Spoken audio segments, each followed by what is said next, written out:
Bienvenue dans cette nouvelle capsule du logiciel Audacity.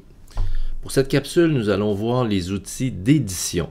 Alors, ce sont les outils que l'on retrouve dans cette section ici du tableau de bord ou du haut du logiciel. Alors, il y a des boutons qu'on va connaître très facilement. Alors ici, on a couper et raccorder. Alors, par exemple, je vais sélectionner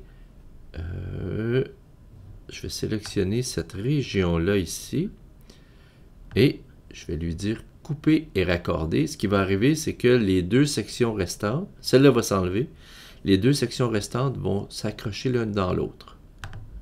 Voilà. Alors, si je m'en viens ici, je peux à ce moment-là faire coller, donc coller la section que j'ai coupée tantôt. Je pourrais aussi la copier, cliquer ici et la coller.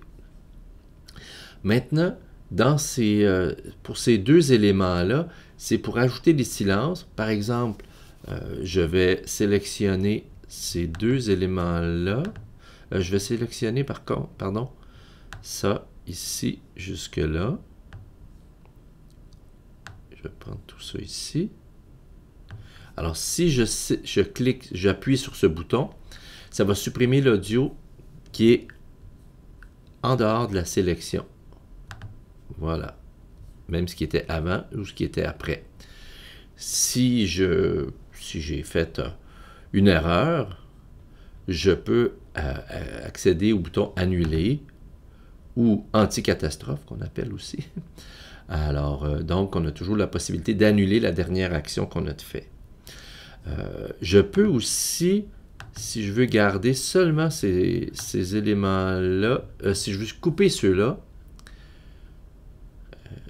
je vais cliquer là-dessus et ça s'enlève, ça devient muet, cette partie-là. Elle n'est pas complètement enlevée, elle est seulement muette. Voilà. Et là, je peux annuler ou rétablir, aussi refaire, rétablir. Voilà. Le bouton suivant permet de synchroniser des pistes. Voici comment ça fonctionne. Alors, disons que je mets ces deux pistes-là non muettes. Alors, je sélectionne une section ici. Si je clique sur le bouton pour synchroniser les pistes, voilà ce qui arrive. Ce qui fait que si je modifie le tempo de l'une des deux pistes, dans ce cas-ci 2, ça peut être plus que 2, alors automatiquement l'autre piste va subir le même effet de changement de tempo pour que les pistes restent toujours synchronisées en termes de tempo ou de hauteur, mais principalement en termes de tempo. Et pour le désactiver, je n'ai qu'à peser sur le bouton piste synchrone. Alors, disons que je vais revenir en arrière jusqu'à revenir à, voilà, jusqu'à ma piste ici, donc avec les annulés. Tout ça pour vous montrer, bon, les deux zoom avant et zoom arrière, on les connaît. Pour les deux autres, celui-là ici me permet d'afficher la sélection. Donc, par exemple, je vais sélectionner ma piste qui est ici. Et je lui dis affiche la sélection. Ce qu'il va faire, c'est qu'elle va élargir la piste sur l'ensemble de ma fenêtre. Voilà, on voit la piste au complet.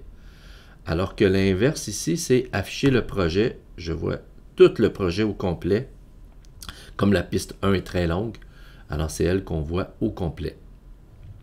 Alors si je veux revenir, évidemment, je fais un zoom avant pour revenir à l'affichage que j'avais tantôt.